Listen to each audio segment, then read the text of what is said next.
Hey,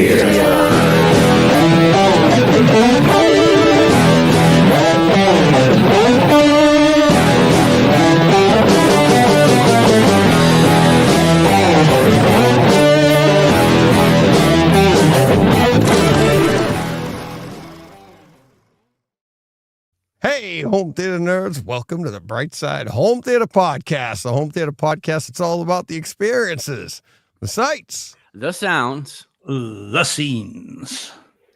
What time is it, guys? I just wanted to point out we only have 9 viewers because we're 15 minutes early today.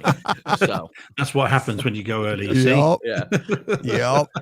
Oh, we're up to 11. Yeah, there you go. Everybody's like, People are going to miss the first 20 minutes of the show and be like, what happened? Where'd Steve everybody Att's go? going to complain. Yeah, exactly. Or he'll come in and we'll actually be talking movies and he'll be happy.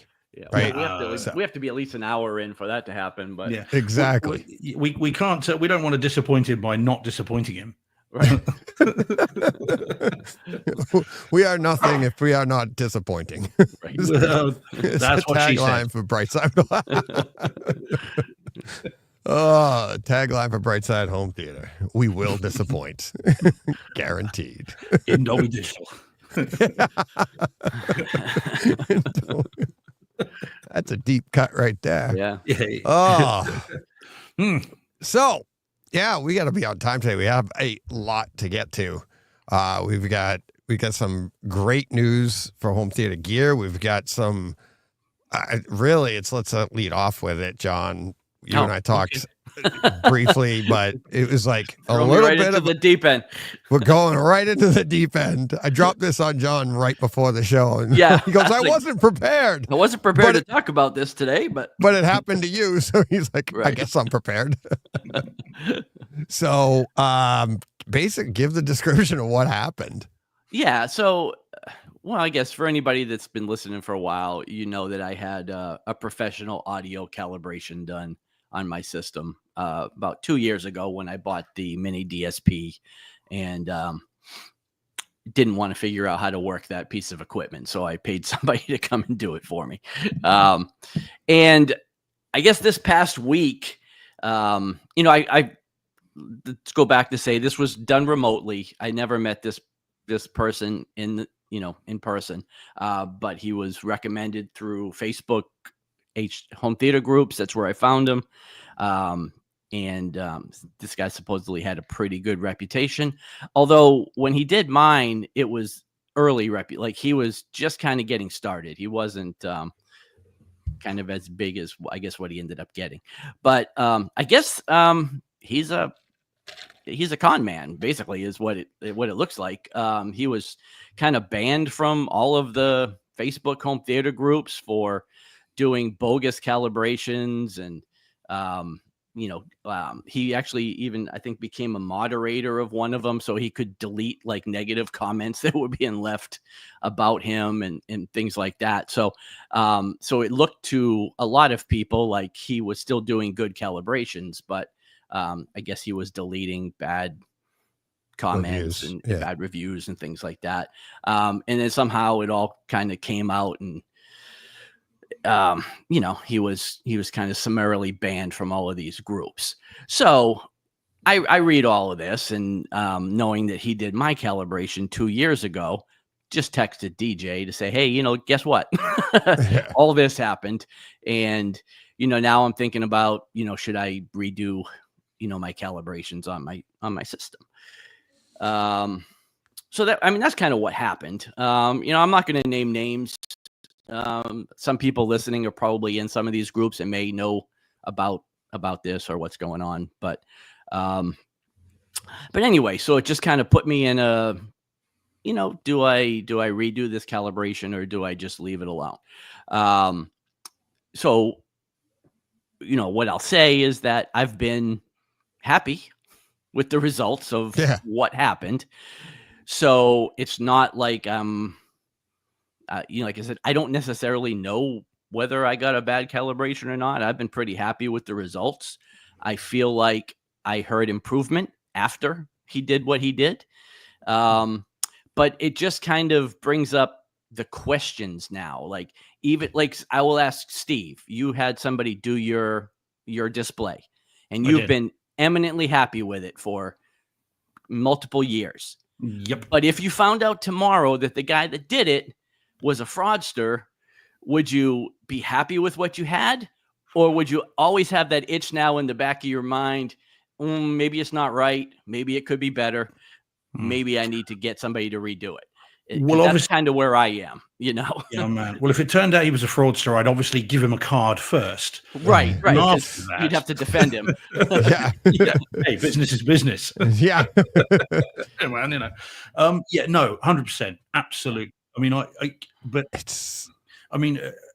And Van Gool's asking the question, which I basically just asked, you know? Yeah. Yeah. I mean, this is the thing, isn't it? If you're happy with it, if you're happy, you know it, clap your hands, as something memorably once said. Then the lights go out. Right. But then again, do you have that? And even you, DJI, could throw the same question to you. Yeah. Same thing with your projector. You're happy with it, but if you have doubt, what do you do? What do you do? You know? Yeah. And I think that at the end of the day, I think like you and I first said, it's like the idea of the calibration is to get rid of that, FOMO. Exactly. Right. And now it's like with this, it's all back. Right. Because and now you have it. It's like, you go to bed every night just thinking that it's right. Now, again, you can have a bad calibration right from the start and not really know.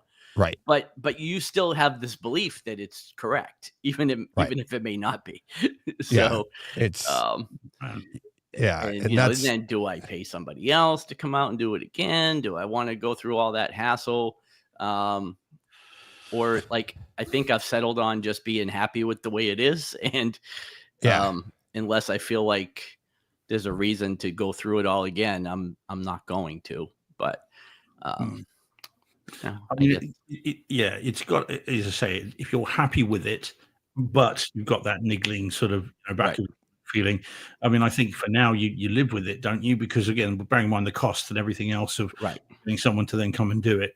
I mean, I suppose the other person you ask is ask the pigeons. Exactly. Yeah. Exactly. What do they think about it? You know? What they'll say, they'll go, "It's cool." Right. Sorry. The thing is like what you keep saying, like, I'm happy with it. I was happy with it. Like everybody says, it's like Jack Lee I had on, he just had his first video calibration, right? And a lot of the reason we do these things is we don't know what it's supposed to look like at the end of the day, right? Or sound like, for that matter.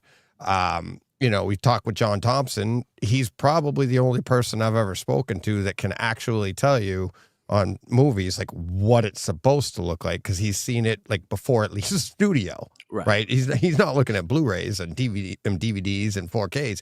He's looking at the actual transfer before it gets reproduced. Okay. Mm-hmm. Other than that person coming to your home and going, yeah, that's right, we never know, right? You never, ever know. So what at the end of the day, and it sucks, but what you're happy with is the fact that it's right. Right. It's not what it looks like or sounds like. It's the knowledge and the trust of that's what it is supposed to be. Right. And that's gone.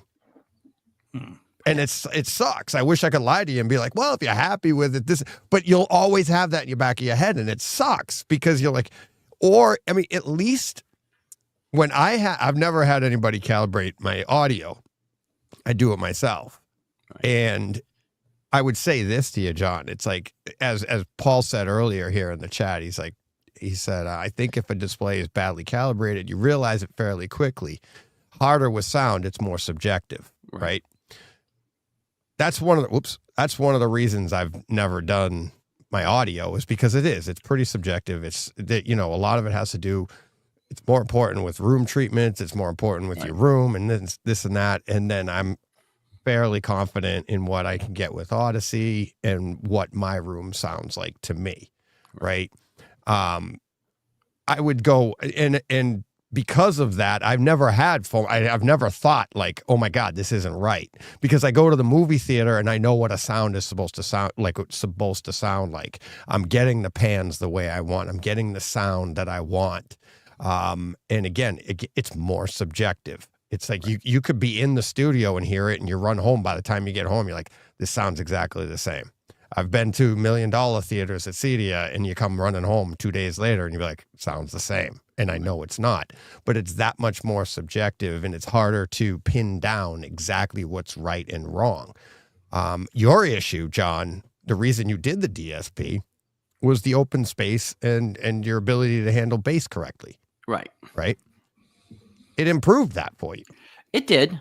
Right. Yeah, it did. And again, I've been happy and really continue to be happy. Yeah. I've watched a few things since last week whenever it was that this happened, and still been happy with the results. So, but also, which is why I decided to kind of just not mess with it. Yeah.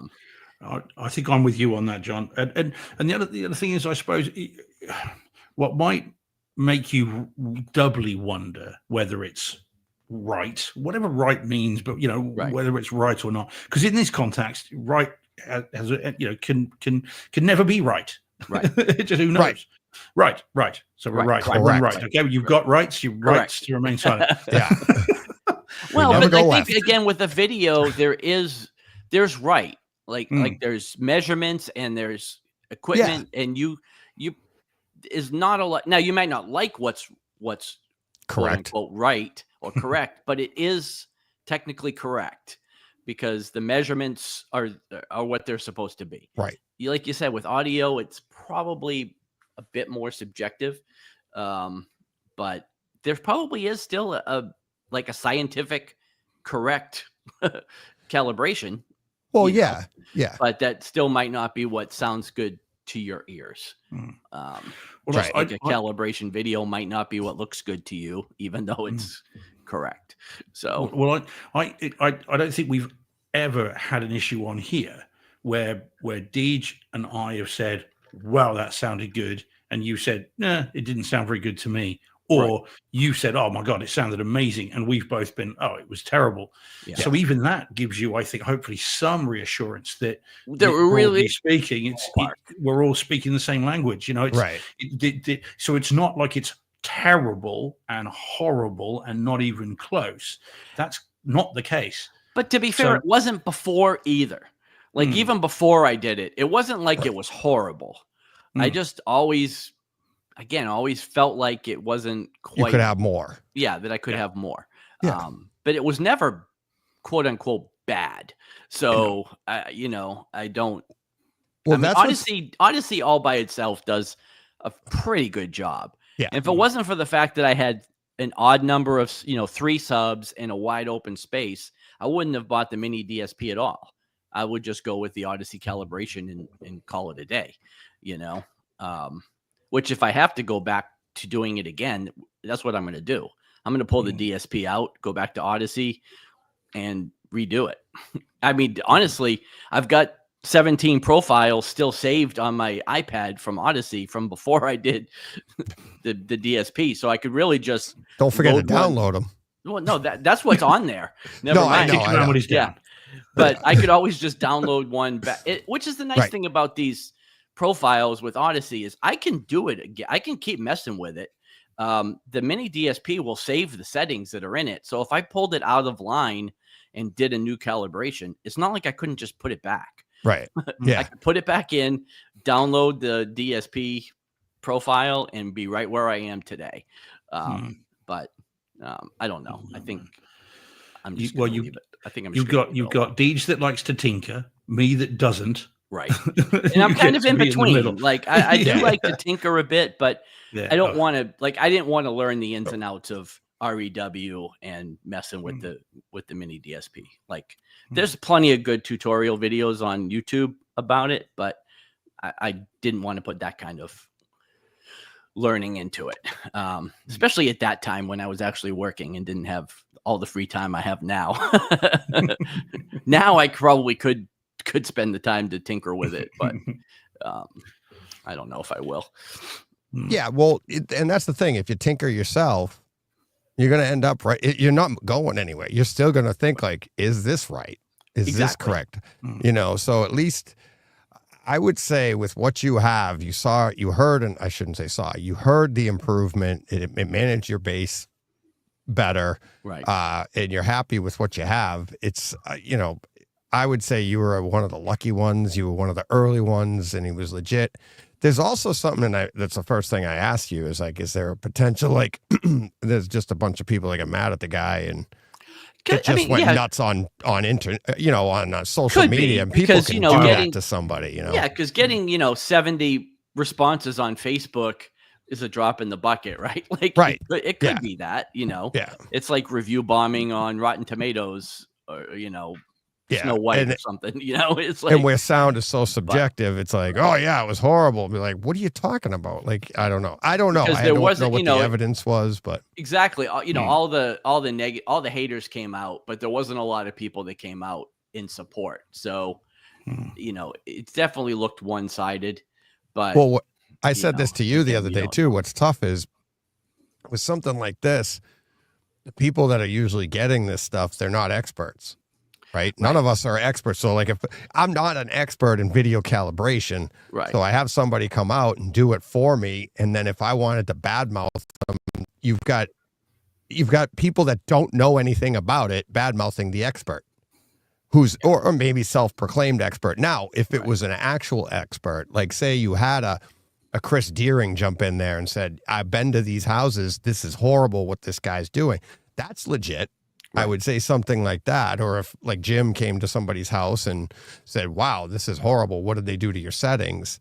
No, that wouldn't be good, Right. But when you have people that don't know, and then they're like, oh, it's a fraud. He's doing all of this. He's not even doing anything.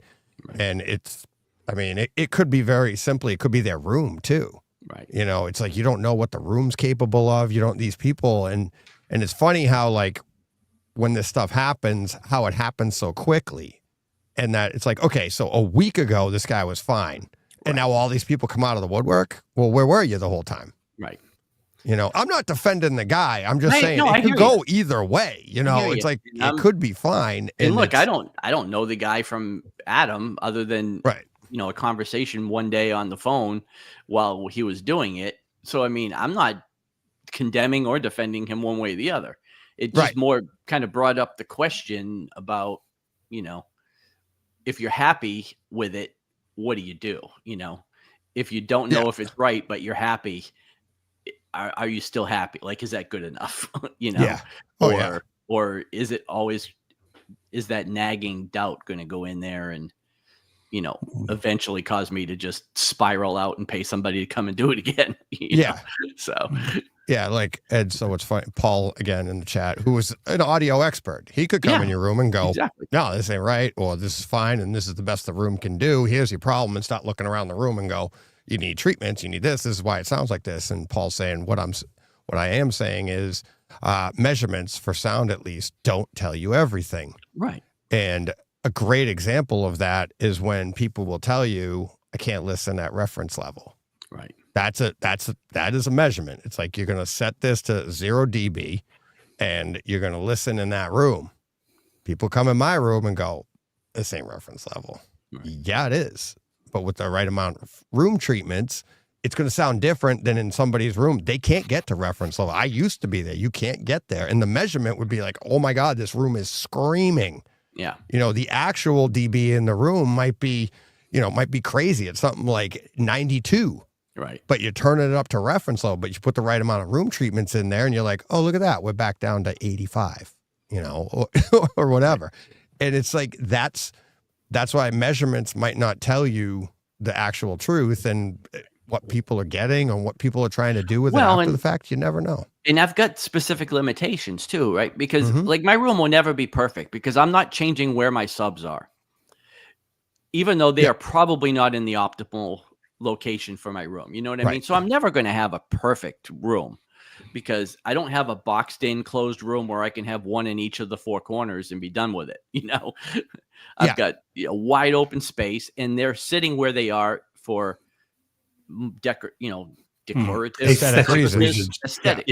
Yeah. It's like, I can only get away with so much that my wife puts up with, having this in the living room to start with. So I Yeah, you have can't a have a 123-inch screen in the living room. After that, you're like, thank you. But I can't have a subwoofer sitting in the middle of the kitchen because that's the optimal spot for it. You know, it's got to be where it is. So I already play with a lot of limitations anyway. So What's that under the kitchen table? yeah. Well, we can sit. Wait, you just pulled it out and sit on it. Exactly. It's another chair. You know, so I always will have that too. Like but that's something I can't. I have to live with. I can't change it because aesthetically they have to be where they are, or they don't, or I don't have them at all. So it's possible that the sub would be better in the middle of the wall, halfway up the room, but that's not where it's going to be. So so I don't do sub crawls and I don't do that stuff because they are where they are.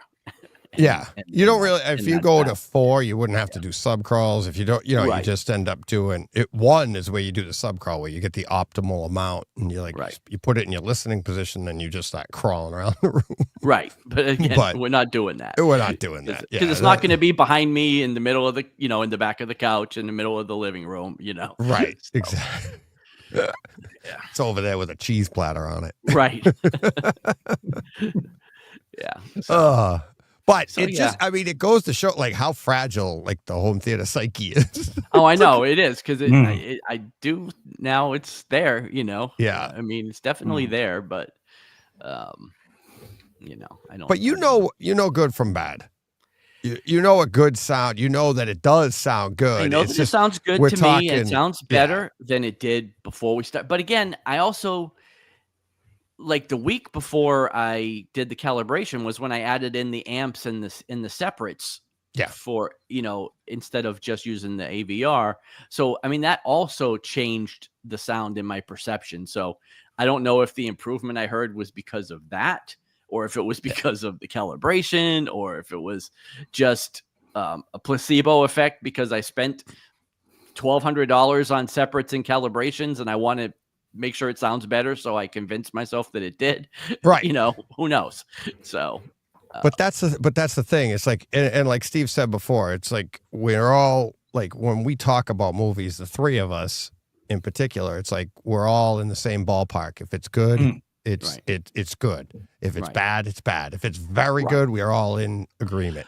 Because we all have, our systems are all within that percentage point, and what we're chasing and what you're chasing, John, is those little percentage points to go up a little bit. And it's like, and if you don't have it, it's not the end of the world, but at the same time, we want that. Right. That's the hard part. I guess how bad would it have to be that we couldn't, all 3 of us, identify the same movies? You know what I mean? Well, I'll tell you how. No matter how bad my calibration is, and as long as I'm not watching it on my iPad, I'm gonna know Lucy is a good movie. Hey, we're all friends here. Come on, man. We've all had a drink. Come on. Yeah. I've had conversations with people. We're always gonna identify the same movies. It still doesn't necessarily mean it's correct. No, but our systems are all in the same ballpark, and it's like when I was doing like the show myself, and I had I would do a movie a week. I was having conversations with people through email that they were like, it's just not right. Like they were saying what I was saying wasn't true. And what you come to find out after having enough of these conversations, it wasn't so much the system. Maybe their system was different, right? But it was, some people were doing it through streaming. Right. And they're like, I don't hear that. You're doing it through physical. Right. I don't hear that. I don't hear that. It's like it's like, I don't know what you're talking about. That doesn't make sense. You can't be hearing that. But I'm like, I'm telling you, I'm hearing it. Why would I make it up? Right. Whatever it was. But then again, I've been to people's houses and I've tweaked their system a little bit, and I've been able to pull out some stuff and show them things that are there that they never heard before out of their own systems because they didn't know, so it's like, but we're all in that same ballpark. Right. And it's like, it's that I talked about it in the show that hasn't aired yet. I just saw Joe Kluznik in the chat, but, where it's like that 1%, 2% increase in quality, it doesn't seem like much when you're going up, right? It's like, oh, is it worth the money to go 1 or 2% up? Right. Well, it might not seem it, but all of a sudden, if you took it away, that drop back by 2% is huge. It's huge. That's like garbage to you now. You never want to go back there. So when you have some time and quite frankly, the balls to do it, I'd go back and see. Don't challenge me now, DJ. No, but I'm saying like, don't call my balls into question. Yeah. Exactly. No, I'm saying, because it is some work, but I would go back to what. Too much work. That's what I'm saying. But I'd go back to what you had before. And if you, because you've lived with this system for 2 years, right? Roughly, so you're accustomed to it, you're attuned to it, and you know what you're hearing. And if all of a sudden you drop back and you're like, wow, that isn't very good at all, then you'll know. You'll be like, I got to get back to that. Whereas if you go back to what you had before and you're like, there is no difference. Crap, it was placebo. Right. And it's like, there you go. But if you went back and it was like a 2% drop and you're like, this is garbage, you'd know. Yeah. So, there are ways of doing it, and we've been there. But either way, you're in the ballpark and you have a great system. Right. Yeah, we've had a recent experience. When you look at the gorge, where again, all of us were like, man, that just was not what we thought it would be in terms of the experience. And it was Deej, and it was me, and it was Shane, and we were all saying, look, this isn't right. So it's not like, you were like, oh, it sounded amazing, and we didn't think it was, or vice versa. So I think you can be encouraged by that. It's not often we disagree, wildly in terms of audio quality. Right. I love the home theater experience of Evil Dead Rise. Just the movie sucked. Everybody take a drink. We talked about Evil Dead Rise. Yeah, good on him. So we should. Well, Van Gool's already said he's watched it this week for. I saw that earlier for April Fool's Day. Yeah, awesome. Do you know what? I think I haven't seen it for a while. I need to rewatch that. Right? Do you mind? Can I pop back? Can we just pause it? We'll pause the show. We did start early. Go watch a movie. There you go. We've only been on for 8 minutes, according to our normal week. But yeah. So the other topic, did either of you hear the opening to today's show with Nelson? No. That we were talking about? And he was a perfect candidate. I didn't know. We got on and I'm like, we spoke for like 2 seconds before I hit record, and then we went right into it. And he didn't know about like the Strata M. Yeah. The Kaleidescape new Strato M, right? And I got a few emails like it came out on the 2nd, and a lot of people were like, I just saw this. Is this April Fool's? Like, why are they putting out a 1080, piece of equipment and blah, blah, blah. So if you hear the show, it's like Nelson's like, this is awful. Like, I don't think he said awful, but he's like, why would you go backwards? And he says all this stuff. And I'm like, you can hear me going, you have no idea, do you? And he goes, no, I know. Blah, blah, blah. And we talk, and then all of a sudden he goes, oh, it does do that? I was like, yes. It's like, so for anybody that doesn't know, it's like the Kaleidescape Strato M does everything. You could put a 4K, you buy a 4K movie through Kaleidescape, HDR, Dolby Vision, Dolby Atmos, and it down converts it to 2K and puts it out. Now, people are like, why would you want to do that? Why don't you just want the 4K? Well, to do the 4K is more processing, costs more money. So they've cut the price in half and did this. And admittedly, it's not for, dedicated theater rooms, or like John even looked at it. He's like, I don't know. At 100, it's good for a bedroom. Yeah. If you have it's a way to expand, a cheaper way to expand your system. Right. But it's also good for, and John and I were talking about it last week. It was like, John's even thinking of it like, oh, maybe I could get into it, because once it gets to even at 123 inches, you're still getting the Dolby Vision. You're still getting the Atmos. It's going to blow away the stream, right? Just in sound alone, right? But at anything under 70 inches, as I said to Nelson, the resolution is imperceivable. Right. You can't tell the difference between 4K and 1080. Anything under 70 inches, 4K is useless. And I use Mike Schramm as an example. Like, he's at about 75, I think, 77-inch OLED. He's at his seating distance, he wouldn't notice a difference. Right. Because you're still getting that HDR. You're still getting the Atmos. So it's a cheaper way to get into the Kaleidescape for people that it's like you don't even need all of the horsepower for a 4K. Right. Now, if you're over 100 inches, I'd recommend that. Yeah, for me, at 123 inches, it's a toss up. But like I was telling you, lots of Blu-rays at 1080p still look pretty dang good on my screen. Now, again, they're going through the Panasonic, which is up converting everything to 4K. But a lot of Blu-rays look really good. But so then you take that and you add Dolby Vision and Dolby Atmos, and it's still an upgrade. For me, it would be more, hey, this gets me in the door. At some point, I'll move this unit into my bedroom, buy a Strato V or something like that. But I don't know. I kind of, the more I think about it, side with Steve and just say, if I'm going to do it, I would just get the 4K to start with. But I mean, it definitely has its applications. And at $2,000 now, you're starting to become, that's an affordable piece of equipment for a home theater. I mean, you spend $2,000 on your AVR, or you spend $3 or $4,000 on your projector. So it's not like, Kaleidescape used to be so prohibitively expensive that nobody could even think of getting into it. Now at $2,000, and not that that's nothing. And, tariffs being what they are, it might be more than that pretty soon. But still, that's a price point where you can get into Kaleidescape and not feel too bad about it. You know what I mean? Oh, yeah.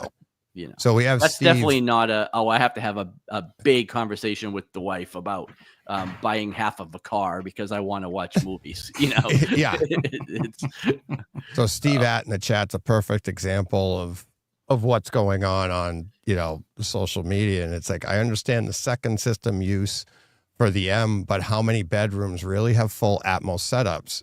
1080p with a soundbar? But that's the thing, Steve.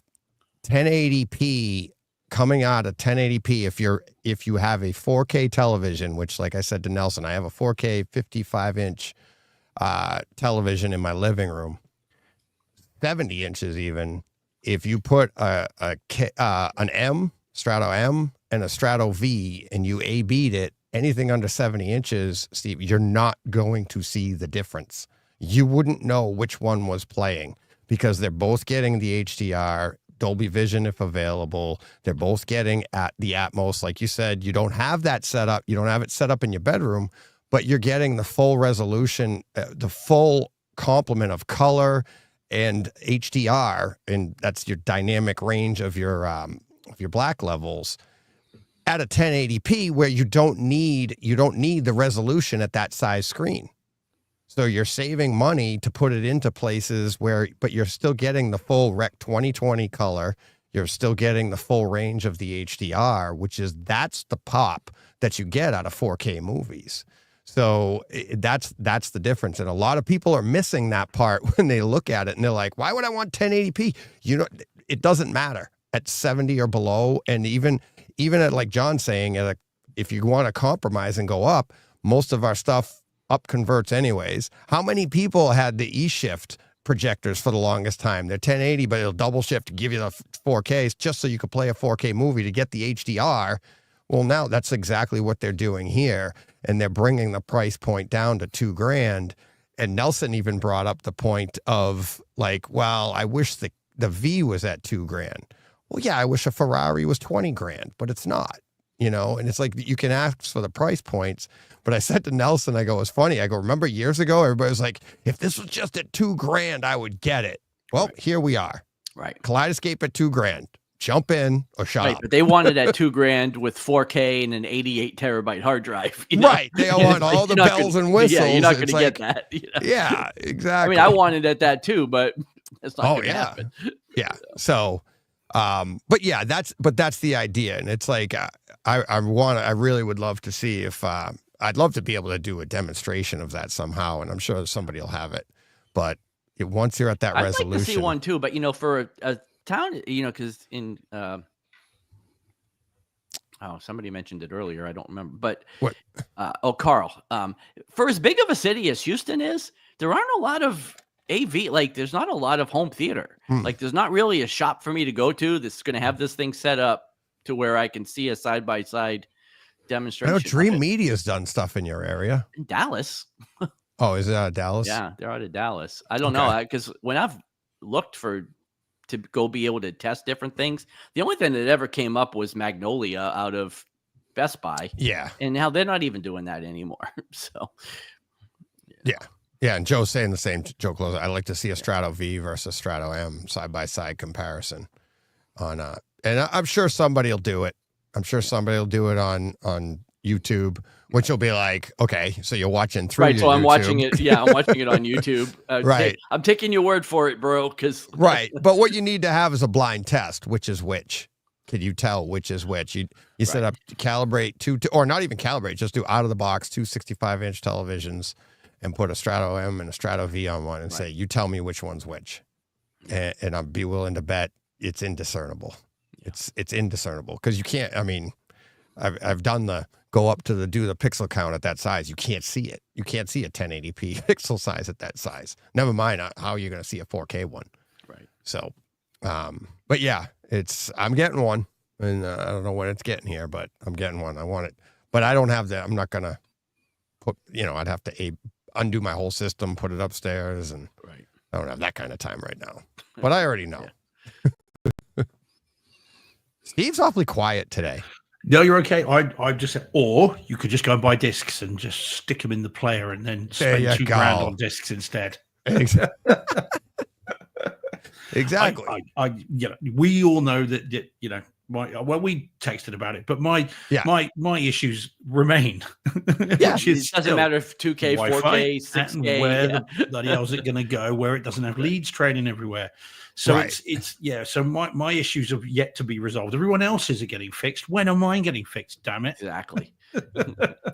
So I mean, I get it. I get why people want them, but I'm happy to get up and get my steps in by putting the disc in the tray. Look at that! I'm way up there today. Yeah, that's it. Yeah, how many movies of steps? Right. Yeah, I'll go the long way around the couches. Yeah. Well, I'm in the same boat too, Steve. Like I watch 1 or 2 movies a week if I'm lucky, and only one at a time. So it's not that hard to put the disc in the machine, right, and just watch it. But I know that sounds Luddite, even as I say it. I mean, it's not cool, but it's just more hassle than it's worth for me at the minute. I'm open to the suggestion. I'm not there yet. The price is an issue, but it's not the issue. Well, and then what would you do? Internet speed and Wi-Fi. Would you rebuy all of your movies again, or would you keep what you have and then buy new movies going forward? Because if you do that, then you're still having to get up and put a disc in the player for any movie that you haven't bought on pre-2025. Exactly. Yeah, I mean that is what I would do. I mean, to me, that's the cost. It's not even the cost of the unit or the hard drive. It's the cost of buying 400 movies again. Yeah, which we've all done. Yeah, which we've all done. But bearing in mind, I'm what 1,200 4K discs. Yeah. Plus, however many thousand Blu-rays. I mean, I would not be about, right. You would just be going forward. Yeah, you would. Yeah, exactly. You would say from here on out, I'm going to buy Kaleidescape versions. But anytime you rewatch something that you've already owned, you haven't cut out your disc player still because you're still going to need it and you're still going to use it. So yeah, quite. So I'm not against it. I just not running towards it at the moment. As I always say every time we talk Kaleidescape. Yeah. It's funny. The idea was like when I bought mine, of course I wanted to get the staples, right? And it's like, Steve, I'm not buying Star Wars again. Which is the one that I would buy again. That is exactly. That's the one, the staple That's the only one I would buy again. Right. Star Wars and Lord of the Rings, right? Star Wars, Lord of the Rings. There are a few that you're going to watch over and over. All the Marvels at the time. I was like Nelson at the time was like, stop, use my Alto and you can upload it and get them. I'm like, I don't have time. I want to own them now. Right. So you get all of those, but I didn't go in and buy my entire collection right away. It's just, I found that like what I would do is anything new. Yes, you buy that, But then if I wanted to watch a catalog title that I already owned and I found myself, oh, I want to see this, instead of getting up and going and putting it in, I'd just be like, all right, let me see how much it is. Oh, it's only $14. I'll add it. Right. If it was $30 or something, I'd be like, all right, I'll just put the disc in or something, whatever. But most of the time you don't do that. And over time you find that it's like, okay, you know, still to this day, there's movies I own on disc that I don't have on Kaleidescape yet because they were like, how many times do we buy a movie and watch it once?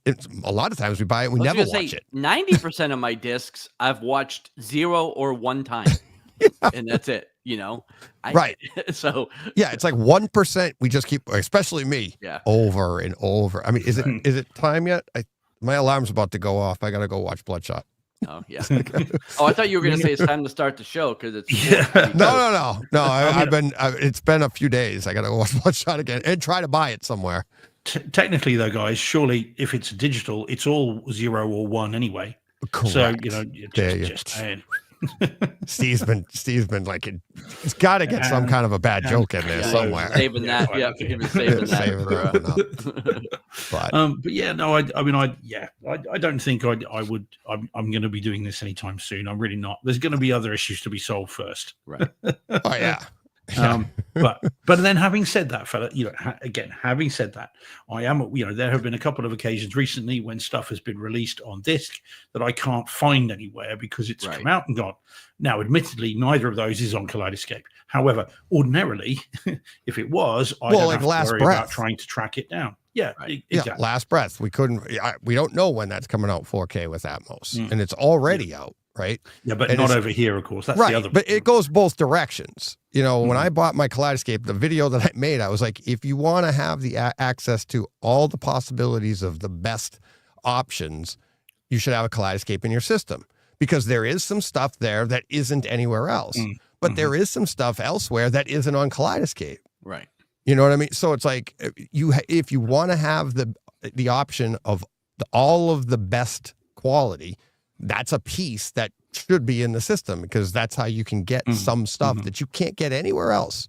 Yeah. And, you know, but it doesn't mean it has everything, you know, because you're still going to have to buy discs for certain releases, like say, like Desperado. Right. Hey, nice. Hey, yeah. Muy bien. I still haven't watched it yet, but. Oh, que mal. But anyway, well, I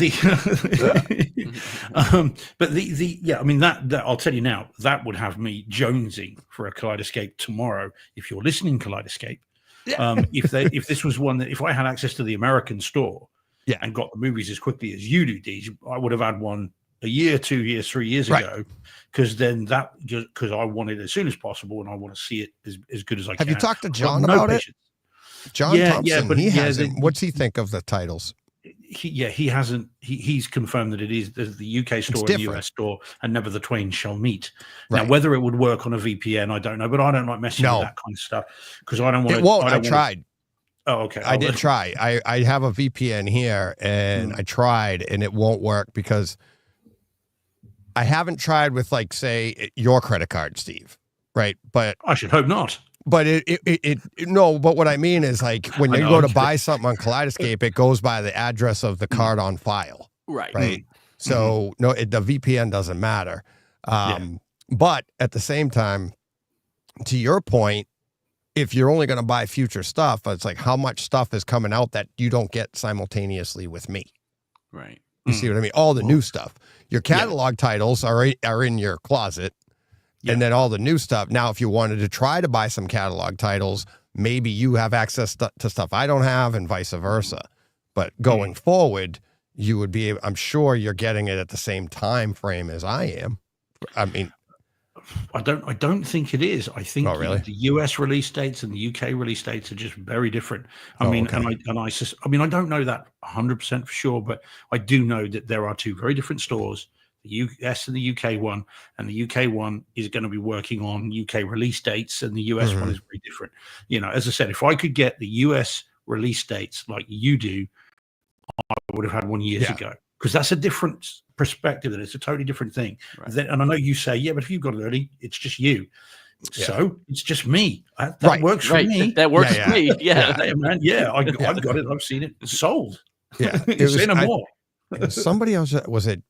Johnny Speakers I was just talking to? Because I've said that. It's like the earlier release only works at the very beginning. Then you just become used to that. And it's, you know what I mean? It's that you only time jump once. And then, I think it was Johnny Speakers, and he confirmed that. He's like, yeah, it was great. And then all of a sudden you're just like, okay, this is when it comes out. Because you're not it's like, I mean, yes, us having the show, it keeps it real. Because it's like, now I have to, nobody has it. And I'm like, when is this coming for everybody else? It makes you, sound like a jerk, but it's like, see, I love the sound of that. That I'm a jerk. I've got no patience, as I think we've established many times, and anyone that knows me will tell you that. Hence why I've always got to have a gaming system with me or something, because I've got to be occupied. Otherwise, my mind starts to wander, and I get really awkward and difficult with people. And so I get me this stuff as soon as possible and in the best quality. Done. That's it. Right. That there is my must purchase proposition. I'm not bothered about the size of the hard drive necessarily. I'm not terribly bothered about whether it's an M, a V, a Q, an S, or a Z or Z. Store. Yeah. I just want to know. Yeah, I want the movies as soon as I can get them, and if that means if there is a way I can get them way earlier than I can now, done. Yeah. You had me at hello. Yeah. Right. Another one here, Greg, the awesome ninja. Yeah, I'm familiar with him. He says, can you VPN for Kaleidescape? And you can't. You can VPN. You could do it, but you're not going to be able to get any title that you wouldn't be able to get. And the other hiccup with the VPN is VPNs are slow. They're inherently slow because the way they work and they're jumping. You're getting, 100 megabytes a second download speeds, which for a Kaleidescape movie, that is not. You're going to be there for hours downloading a title, a single title. Yeah, there you go. Jay, easy. Just get a credit card in DJ's name, Steve, and spend as much as you want. Yeah, DJ wouldn't even notice. Oh, he bought it again. There's my other purchase of Bloodshot. Yeah. Must have been me. I bought another one for Steve. Then John will want one. Yeah. Done. Yeah. So. Yeah, so that's my main buying thing. If they can solve that, then I might well be on board. But I don't get it at the minute. I'm not annoyed enough with the discs to get it yet. And again, as you and I think you mentioned about anything less than 70 inches, you're not going to see a difference between 1080p and 4K. I'm at 75 inches, and I don't think I'd see a difference between a Kaleidescape version and a 4K disc. So that's the other thing. I'm not going to see an audible or visual difference, which would also then make me. If there is the improvement in some of the titles, which I've noted, I noticed a difference in some titles when I first got it, and I didn't believe it. And I was like, no, this can't be that much better. It can't be this. And Nelson was the one that turned me. He's like, no, he goes, it's a higher bit rate. It's a higher this. Check it out. And he showed me the detail. And I was like, oh. And then it did work out later that I'd listen for it or look for it. And if I saw it, and then I was like, all right, let me see. I didn't do it the other way. I didn't look at bit rates or downloads first. If I saw it, then I would check that out. And I was like, oh my God, look at that difference right there. Okay. There's a difference in a download. There's difference in certain things to try and mitigate that, like John said, like that placebo effect. But even at the end of the day, the whole purpose of the placebo effect is literally, it doesn't matter. It doesn't matter. It's like, even with medication, as long as you healed, it's like, if you paid for something and it gives you an effect and you're like, oh my God, it's just awesome. Who cares what everybody else thinks? You're happy. Right. Going right back to John's thing. I don't care if it was the placebo effect. It's you. It's your system. You're happy. Go be happy. Not right now, John. We still got an hour and 10 minutes left on the show. Yeah, I was going to say, all right. I'll see you next week. John, go be happy. Yeah. John, turn the TV on at least, please. I think the phrase you used was he's going to tinker. He's going to tinker himself. He's going to tinker. Yeah, John's going to tinker. Yep. All right. I'll unplug the mic on my way out. Well, I go tinkering. I might leave the video camera on though. Oh, I got an image for you today. I already told Stevie. I haven't showed him yet, but I was gonna say, Steve, why don't we get to okay. the chat? Chat's been going strong. We're finally back up to our normal numbers here since we started early. Yeah. So okay, Filibustered. So the world and his cat is in the chat. So let's see how we go. All right. So first in, top of the shop was someone by the name of Brightside Home Theatre. At 2:18 p.m. according to mine, which can't be right. It was that yesterday. Was it? Is that 2:18 yesterday? No, it was today. Oh, so, okay. Of course, the times are all over the place because I said good morning. Yeah. Well, yeah. Okay. Oh man. Right, there we go. Yeah. So okay. So you were in earlier. Then Mikey was in, who I think is now back in. Yeah. TSG's in. I know he is. Hey, TSG, local boy as always. Steve Att's in the chat. Yeah. No, I know. Yeah. I saw that. Well, although is it an infomercial? Because you don't normally have an infomercial where one of the three is saying, "Yeah, I don't need it." Yeah, exactly. It's not a very good infomercial. I know. Exactly. No, we're honest. Yeah, absolutely. So Van Gool's in, Paul Hurt's in. Hey, Paul. Hi, guys. Dom's in. Bonsoir, Dom. We have, so as I say, things in. Again, this is always where I start to then lose it because we get lots of conversations. Rach is in. Hey, Rach. How you doing? Right. Okay, we've got Ariel Alanis dropped in via X, as they are wont to do. Captain AC3 says quietly sneaking in. Not that quietly, Captain. We saw you. Nice try. Exactly. Yeah, we saw you at the back. Jack Lee popped in. G'day, Jack. And he's on his flight. So if we keep talking, he will have landed by the time we finish. Who else we got? PF Productions is in. Says, wow, 5:09 and you're live already. I'm late. Don't get used to it, PF. Yeah. It's special for this week only. Carl's in as well. Hi, Carl. And we have got Joe Klusnick. We've already mentioned Joe. Hey, Joe. Yep. We know that Greg the Awesome Ninja's in. Yeah, not the crappy run-of-the-mill ninja. It's awesome ninja. Yeah, you got to say he's an awesome ninja, dude. Yeah. If he was that awesome, would we really know he was in the chat? Oh, exactly. I call into question the awesomeness there. John, you and I right here. I was like, I see you, Greg. Stealthy. You got, yeah. A new chap. Oil Man Dog says hello. Jeez, what? Yeah, Oil Man. Yeah, Oil Man Dog. Hell, nice. Hello. Nice. Yeah, that's got to be. We'd remember that. We said, in fairness, I mean, hello. Well, that Oil Man Dog, sorry. Nice. Hey, buddy. I Welcome. think that's a new Oil Man. Nice. Yeah, Oil Man. Very cool. Right. Let us know where you are, Oil Man. We like to know where we are. We've got new people in the chat. Yeah. So we've said hi to Greg. Martin J's in. We've done that. Eric Ridgely. Someone new. Is that new? Eric Ridgely. Nice. Saying he enjoys his Kaleidescape for the Atmos concerts. Oh, yeah. Yep. Smooth grooves. Okay, Eric. Yeah, Eric. If you are new, apologies if you're not. And I think that is. Yeah. Oh, and Edward Coolbraith has dropped in as well. Yeah. So hey, Ed. And Oil Man Dog says, "Yay! Shout out." Yeah, happy to shout you out. Yeah, good man. So let us know where you are. We want to know where you are. Yeah. Speaking of that, update even though one of us is called the Penguin King, we want someone in the Arctic, don't we? Yes. So, so I'm from McDonald Island, though. I'm not from the Arctic. So listen to this, guys. Update from last week. Since we're on Podhome, trying to stream it everywhere. A lot of people are still looking for it on. Where is it? Let me see. It's like Podcatcher, I think it was. People aren't happy. It's still podcast on Pocket Cast. Mark Hader's looking for it there. And it's not popping up there. And I don't know why. And Martin doesn't know why. It's that one in particular goes through Apple.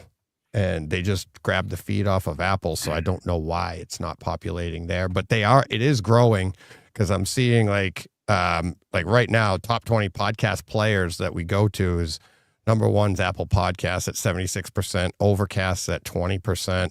And then everything after that is under 1%. And it's like Podcast Addict, CastBox, Amazon Music, AntennaPod, Audible, Podcast Republic, Beyond Pod, and OK HTTP Pod Home, Turtlecast, Listen Notes, Podcast Guru, Stage for all of these places. All right, tons of places. Are they all real, Deej? Are you making some of those up? No, it's legit. Is some of them in Pod We Trust, the Podfather, Pod. No, these are all like podcast players. Well, listen to where we're heard. We're heard around the world in 26 countries. We're up to 26 different countries. Nice. All right. First and foremost, obviously, United States by a long shot at 5,000, over 5,000. United Kingdom, number 2 at 181. Japan is at 100, is number 3. Japan. Yeah. Where's McDonald Island? Where's McDonald Island? Then you got Australia, Canada. That rounds out your top 5. After that, you have Ireland, Estonia, Netherlands, Germany, Sweden, Montserrat, New Zealand, Denmark, Philippines, Estonia. Israel, Senegal, France. Senegal. Oh, is that Gaul? Okay, Gaul. Senegal. I thought that was an I at the end. Sorry. Senegal, France, Brazil, Czech Republic, Switzerland, Singapore, Ghana, Mexico, Portugal, India, and Italy. Wow. Ciao. Yeah. How is Italy last? John, what's going on? I know. Letting us down. They were literally, I think, the last one in recently. So my countrymen, Oh man, what the? They're too busy eating. They don't have time to listen to podcasts. Yeah. Did you want to say hello to your friend? Oh, nice. How you doing? So chopped liver. There we go. Nice. Hi, DJ. How you doing? Oh, I like her image there. Sleigh dancer. Yeah, she is. Big time. We've got someone else who's dropped into the chat to say hello. Yep. So there we go. Hi, Cher. Cher's only supposed to have one name. I didn't know Cher had a last name. It's like Madonna. It's like if Madonna had a last name, all right? It's like, that ain't right. Well, she does. But there you go. That's a way to insult us. Just drops in and then immediately. Well, that's how we know our real fans when they come back for more insults. Right. I mean, Steve, really, we wouldn't be friends today. Oh, yeah. There you go. Oh, man. So saying thank you. No problem, kid. But yes, heard round the world by people of all ages and genders. There you go. Everybody goes quiet like, oh yeah, really?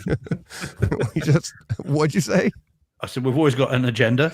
Yeah. There we go. Yeah, so we are still waiting for the Arctic and McDonald Island. Then and that's why Rachel's Rachel. I'm only here for the insults. Oh boy, it's too bad we couldn't go a little Dice Clay on her right now. All right. I gotta lead off.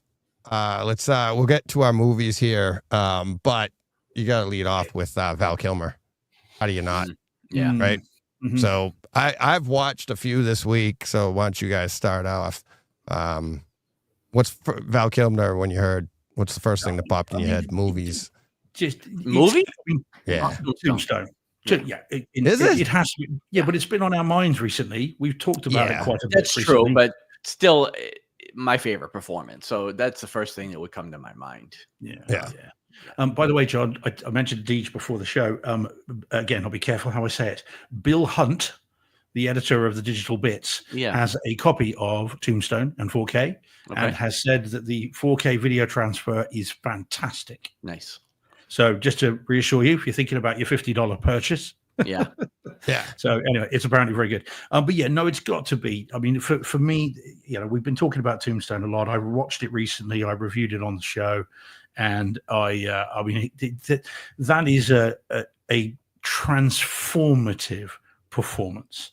I mean, he is a standout in that film. And bearing in mind who else is in that movie, it's not like he's the star and that's it. No, right. That performance acts Kurt Russell, Bill Pullman, Powers Booth, Michael Biehn, and all these people off the screen. Sam Elliott. The one you remember is, and Bill Paxton, the one you remember is him. And he's awesome in it. And it's fantastic. And if you get a chance, by the way, it's worth going on YouTube and looking at a video as because he did an interview where he talks about where he got the accent from and where he got that from, and it's a really fantastic video. It's only a sort of 3 or 4 minute clip, but it's really fun to watch. So that's him for me. And then I think following that, then it's things like obviously Top Gun, Top Secret. I watched not that long ago, which was his debut movie, which is fantastic. Yeah.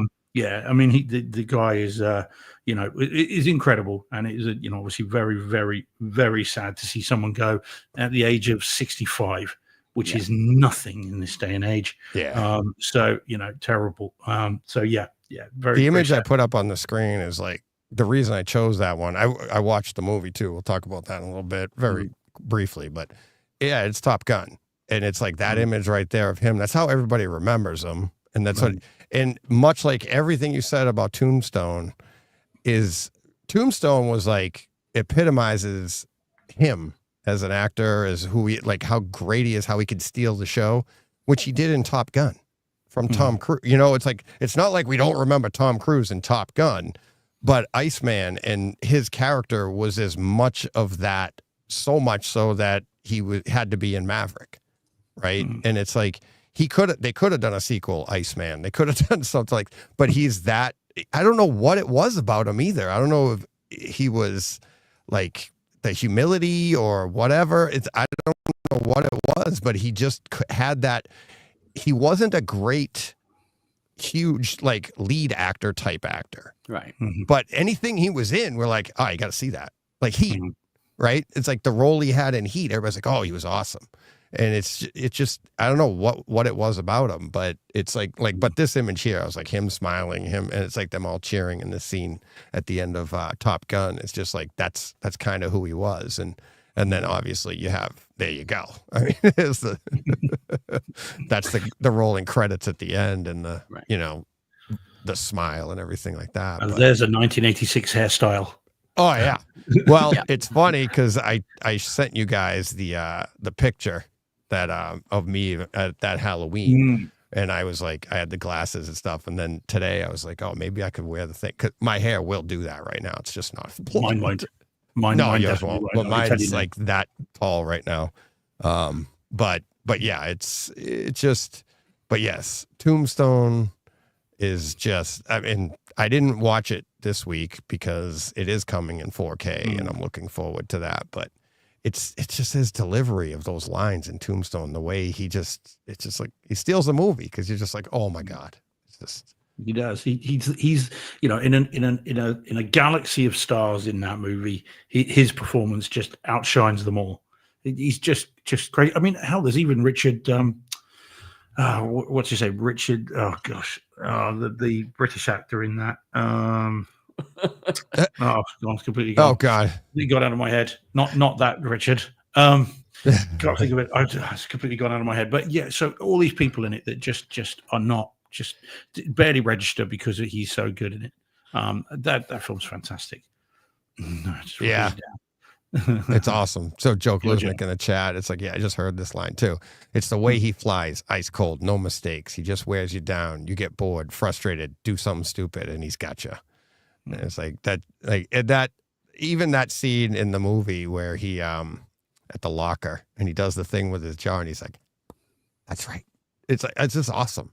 It's like that's in Top Gun, but yeah, awesome. Yeah. So Carl in the chat, one of the reasons I joined the Air Force in 1988. Okay, so you got the promo, the $200 million promo. There you go. Only it was for the Navy. You missed it, Carl. You missed the boat. I got it out before Steve did. Got me mid-drink.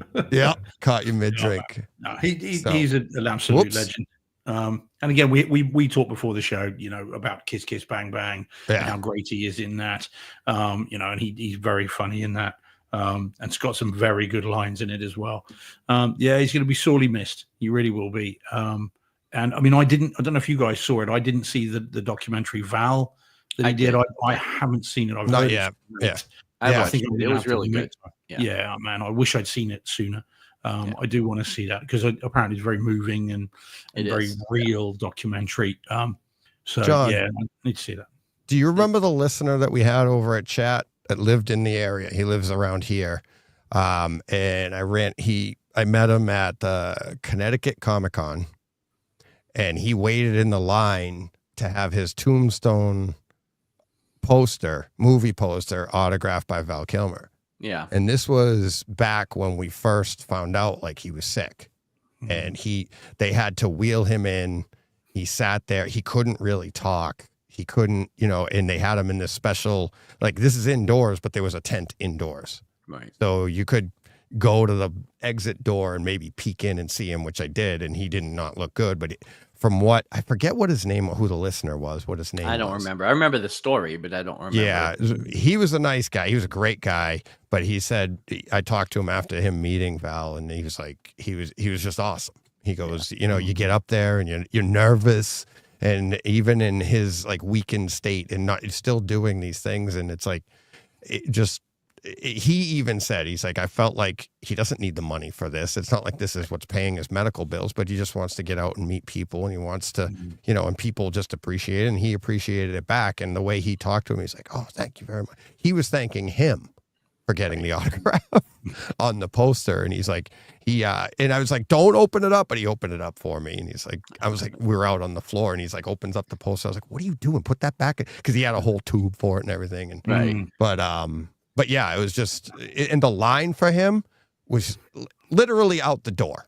Right. Yeah. And then because of his weakened state, they had to take a break, and he left, and he had to go rest, and everybody waited, and he came back and he finished, and it was, but yeah, it was really, really sad, but it's, lucky we got him in Maverick. I didn't think we were going to get him there. Yeah. There was some mention on Twitter this week as well. I mean, obviously it's Twitter, so who knows? But they talk about that because you mentioned last week, didn't you, DJ, about Austin Butler doing his quick change and reloads and firing and stuff. And of course, he's playing a young Val Kilmer in the Heat prequel. So Heat 2 has got flashback scenes of a young Val Kilmer. And apparently someone's saying on Twitter that the reload speeds that he does during the big bank shootout, where he's got these, I mean, I don't know the exact term, double mag or whatever it is, where he's dropping one out, puts another one in. It's so good and so smooth. That was used in terms of SAS training videos and special forces videos showing that's how you do quick reloads. And he'd been trained by SAS operatives to do it. They were consulting on the movie, but apparently they would show that and go, right, there's how you do it. So, just very, very cool guy.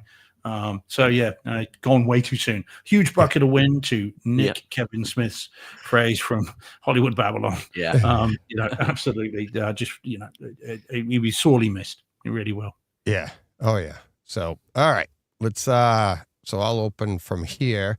We'll get to a little bit of fun and, get to and a little bit of humor with the picture that I have chosen for this week. So grab this on the Kaleidescape. Batman Forever from 1995. This was the first Joel Schumacher one? Yes. I think, Tim Burton's still involved. But Joel Schumacher did this one. And I hope it's not, my judgment isn't clouded by, the passing of Val Kilmer and we watching this, but holy crap, this movie's awesome. It was, when it came out, it's like, we were all like, what the hell? Because the first two, because you have 89, that was like the first real Batman movie, and we hadn't had anything other than 66. Yeah, that was the first real Batman movie, period. Exactly. Right. Yeah. And then you get, Batman Returns, and it was kind of the same thing, expanded universe, right? Where you get Catwoman in it and you get Penguin. So they're expanded, but still the same idea, the same, I don't know what you want to call it, but the same feel, right? Dark, Tim Burton, everything, that same kind of feel. And then this comes out, and this is a straight up nod to 66. Flat out. It's just watching it now after it's been years since I've seen this, so much so that I was like, I felt like, oh, we didn't like it back then because we were used to the Tim Burton and the darker feel and the Dark Knight and all that. and it was like, no, when did the animated series start, John? Was that before? Was that mid 90s? Was it before 95? I'll have to double check. Because even the let me animated look, but I series don't had a remember. darker feel to it, right? Yeah. The animated series was a darker, feel I than feel like it was around that time, but yeah. But this, it's bright. It's 92. 92. Okay, 92. So yeah, so everything we'd known Batman at that point had gone to the darker feel, darker side, and the 66 was more of the campy, funny stuff that's not Batman, that's a comedy. Well, then this comes out and it opens up and it's like it's a great opening for home theater wise, Atmos, 4K, stellar in both. It is absolutely stellar. But the opening, his first line, do you remember his first line of the movie? And no. I want to say it had a tie-in with commercials at the time. He hasn't said anything. They have the title sequence. They're swooshing behind you. It's coming. I mean, it looks fantastic, better than it's ever looked. The image on the screen, the 3D-ness of it, and then the sound goes behind you as the characters or the actors' names go by you. It was awesome, right? And then they bring you into the Bat Cave, and here comes the car, comes up out of the floor, and then you see Alfred, and he's like, Alfred says something like, can I interest you in dinner or something? And the first words Val Kilmer says as Batman, as Bruce Wayne, Batman, whoever he is, first thing you hear, not Michael Keaton, this is Val Kilmer. He goes, I'll get drive-through. You're like, here we go. I swear that had a McDonald's tie-in at the time too. Oh, I'm sure it did. I'm sure like the commercial at the time was like, I'll get drive-through. And you're off and running. It's like, it's just everything after that is just, it's one-liner after one-liner. And you've got Jim Carrey and Tommy Lee Jones, Nicole Kidman. Oh, I remember. And who? Oh, Chris O'Donnell. Dr. Chase Meridian. Was that her name? Yep. I haven't seen this movie in 35 years. I remember that name of that character. So. Yes. Yeah, she was. Yeah, she was everything and everything. Yeah, definitely see it for her, John. Grab it. Do you already have it? Did you get the box set of this? No, I have anything? One. I have two of the individual ones, but I don't remember which ones, to be honest with you. Whichever ones were $10 on Amazon at a given time. Yeah. But let me see. It's so much fun. It's so much fun. It's like Jim Carrey has like. The whole entire thing, the whole movie, Tommy Lee Jones, it's like, I don't know if he's channeling his character from Under Siege, because he's so insane in this. Like he's playing Harvey Dent, Two-Face, and he's so insane. Everything is so overacted, but it's supposed to be. And that's right up Jim Carrey's alley, and it's his lines in this. It's like just outrageous, and that the way he delivers them, it's like he even says one like that I thought was great for home theater. It was like I think it was like losing resolution, more power. I was like, oh, that's right up our alley. Yeah, right. He had that one. You remember the Surf's Up, Big Kahuna? He's like when he drops the guy. It's awesome, that one. And later in the movie, his character of Edward Nygma is like fascinated with Bruce Wayne, and he puts the mole on Val Kilmer's mole. Yeah, and he asked Drew Barrymore this, didn't they? He's in the tux or whatever, and they come into the party, and he's looking at him across the room, and he looks at Drew Barrymore, and he goes, "How's my mole? How's my mole?" It's all just so ridiculous, but it's really, really a lot of fun. I forgot she was in that, but yeah, she's Sugar. Yeah, I forgot she was Sugar, and then I don't know who was Spice. Yeah, Spice was the two, like the good angel, bad angel on Tommy Lee Jones. For Tommy Lee Jones, they were his girls. Yeah. But this is why I said I don't know if I didn't realize it at the time, but it is a straight up nod to 66 because he drives up the side of a building. Batman does. Okay, so he takes the car, shoots the winch or whatever. Yeah, the hook, and he's driving up the side of the building just like Batman and Robin used to climb up the side of the building.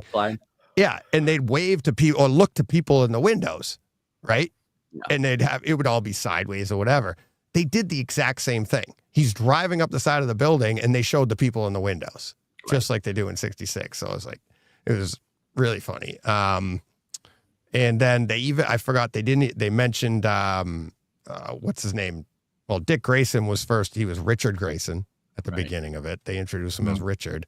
Did anyone fall onto him, though? That's what I want to know. Oh, yeah. He fell. If only they had a sounder. They fell onto Richard. Yeah, they did. I don't know what happened to that sounder. I've been banned. We're not allowed. But he mentions Batboy and Nightwing when they're trying to come up with names for him. Right. And but he had a Robin helmet for his motorcycle.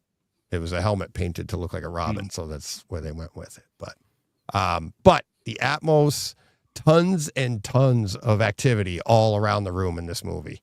I forget the scene, but there's a scene where they're actually talking and the sound pans appropriately as the camera moves. The one scene, I don't know, it's towards the end of the movie, and Jim Carrey says, then a god am I, and it echoes in the room when he says it to it's that same party, and he's talking to Drew Barrymore or something. He's like, then a god am I, and when he says I, it echoes around the room and it goes behind you and moves back and forth. It's awesome to hear. And then when it all settles down, in Jim Carrey and his side, he goes, was that over the top? Was that a little over the top? So it's like they leaned into everything, and it was just, I think it's not Pacific Rim, but it's a very, very good home theater movie beginning to end, And I remember saying the same thing about Batman Returns too. The black levels in that, the HDR, it's really good. The same in this one.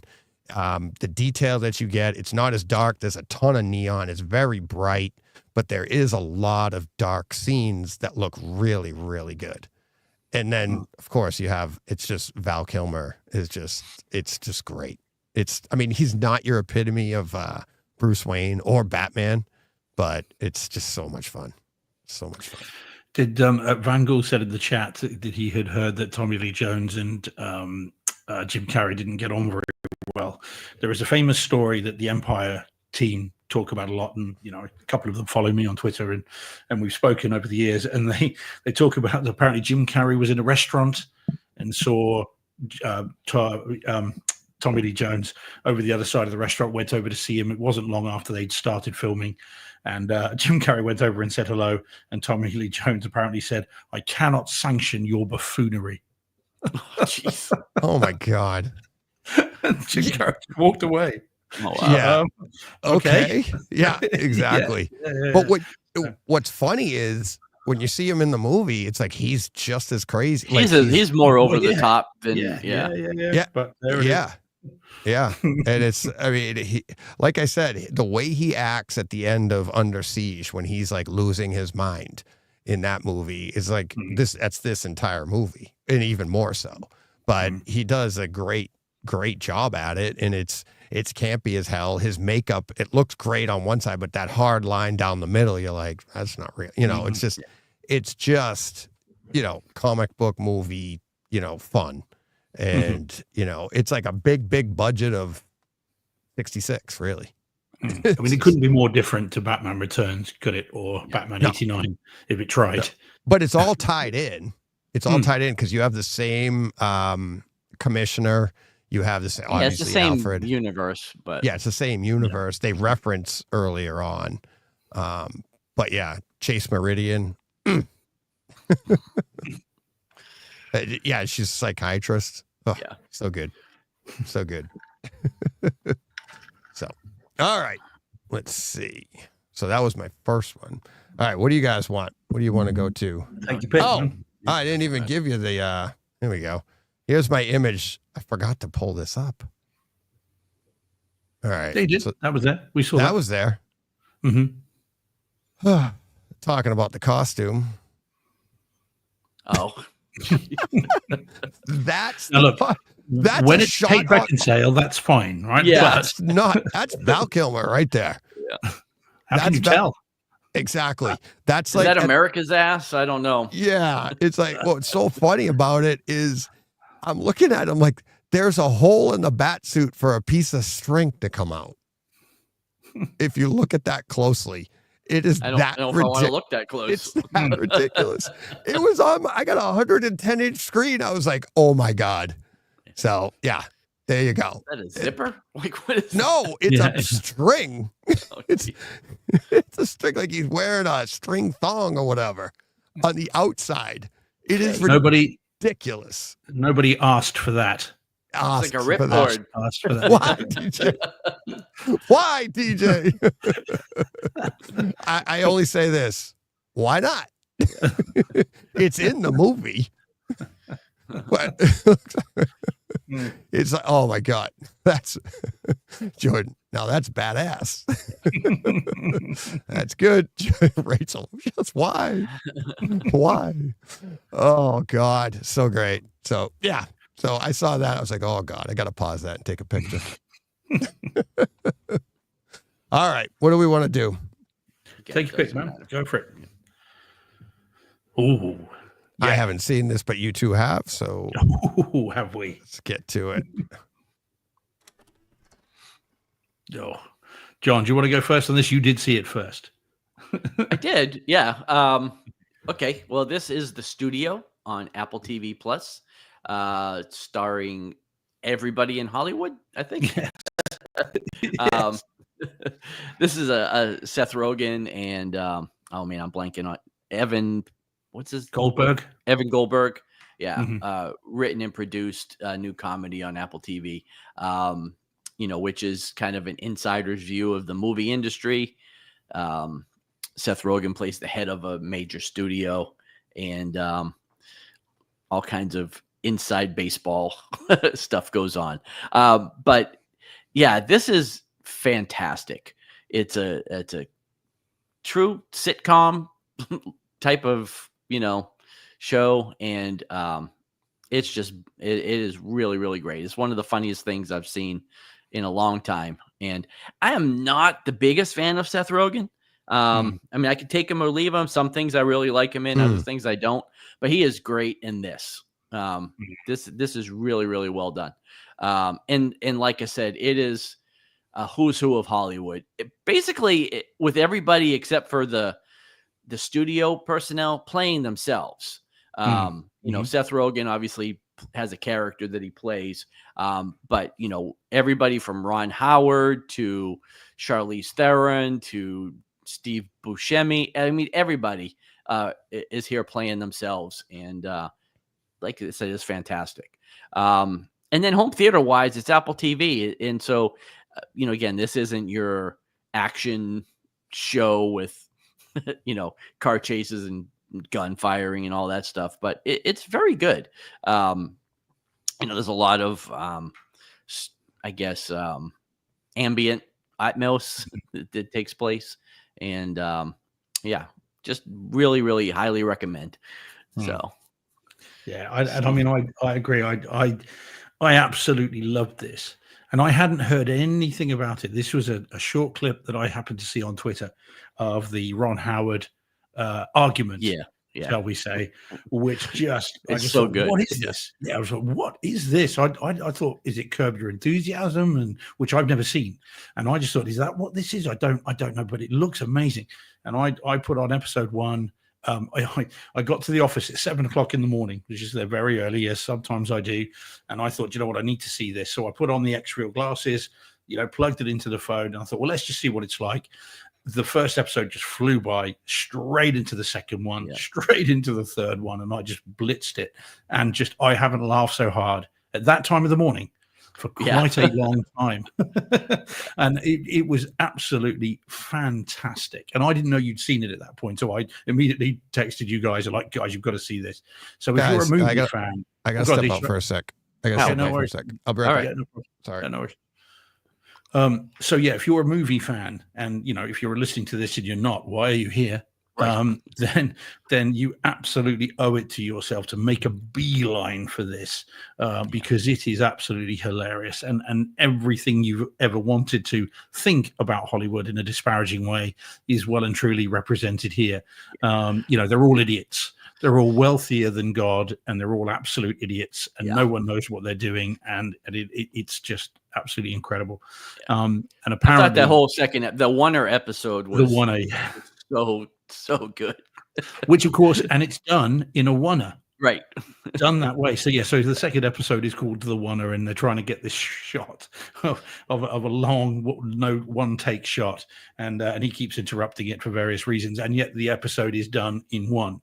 So it's very, very clever. I'm still not quite figured out how they did the car transitions from the driving to the thing. I haven't quite worked that out yet. I wish I knew. But no, it's great. It's very good. And apparently Seth Rogen has given some interviews where he said, where he's asked, what's been the reaction to this?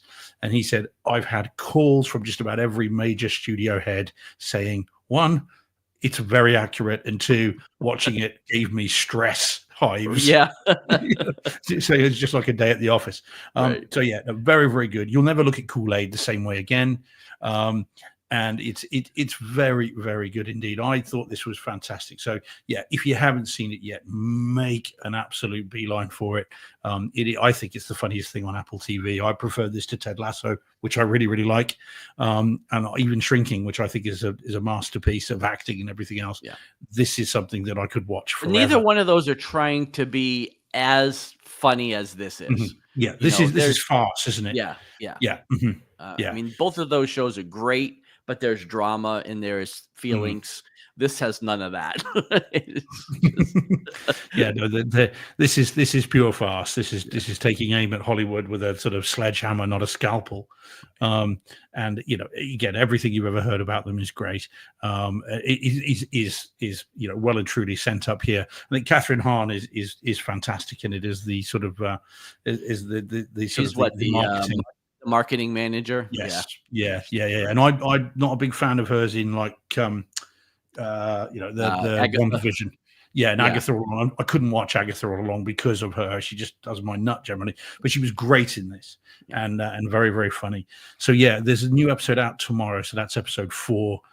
Which I cannot wait to see as soon as that drops. And they're digestible because they're only 30 minutes a piece. So you can get all 3 episodes this evening in an hour and a half. So it was so cool. I couldn't stop watching it. I just literally blasted. So Jordan's saying how many episodes are out at the moment. So there are 3 at the moment. John reliably tells me there were 2 dropped when it came out on the 26th of March, and then a 3rd one, and then the 4th one's out tomorrow. But like I said, once you start, if you're anything like us and you like this kind of inside baseball stuff, you won't be able to stop watching. I did send a text to a certain producer who we know, and asking how real is it. I haven't heard back from him. Haven't heard back. No, I think that means very. He's in hiding. It's too. It might well be. And I can't particularly speak to the home theater stuff because I did watch it using these AR glasses, but it was spatial audio, and we're talking 147-inch screen, and it looked really good on that. So I'm assuming it is great. Yeah, and like I said, it's Apple TV, so it's really good. And of course, there are a number of Texas switches in this as well. I think there must be. I think I spotted 3. So whenever you get a Seth Rogen pratfall, I think that's a stunt, and I think there's a Texas switch on each one of those, but done in the blink of an eye. It's a really clever way that they've done it, and you can miss it. It's that fast. But I think they are Texas switches, because there's no way he goes, does some of these pratfalls and these stunts, carry on performing. I wouldn't think so. Yeah, so good. Yeah, it's very, very impressed with this. I can't wait for more people to see it. This needs to be just filmed forever. Forget these as seasons. This needs to be a soap. So we get new ones every couple of days. And they'll never run out of material, right? No. I mean, I suppose it depends on how broad they go. If they go super broad, then of course sooner or later you're gonna just done everything. Right. But I think if they sensible about how they do it, it just could run and run and run. It's very good. But we've lost Deej, and now we're sort of ready to talk about something else. So you keep waxing on about the studio. about something that's not really home theater. Yeah. He's left at the wrong time. Oh, there he is. I see his head. See his head. Yeah, I saw his head there. Then it left again. Could be someone else's. Oh, he's messing around. Yeah. Okay. Something happened. Cool. So yeah, something's happened for sure. Well, should we talk about something else? Is there anything else you wanted to talk about, John? We don't need the picture. We've taken the picture down, so AI will pick up on our talking. Yeah, pick it. Well, I mean, I guess I can go into another show. Okay. Because I had leftover from last week. So there's no image up, but I did want to talk about The Pit, which is on Max. This is a medical drama. Now, I did not bring this to the show for the home theater aspect at all, because again, I have basic HBO Max, so I have 1080p and 5.1. And honestly, I watch this in my bedroom, so it's not anything I'm watching for the home theater experience. But I brought it because I just don't hear enough people talking about this show because it is phenomenal. It is so good. So if you're not familiar, it's a medical drama done in the style of 24.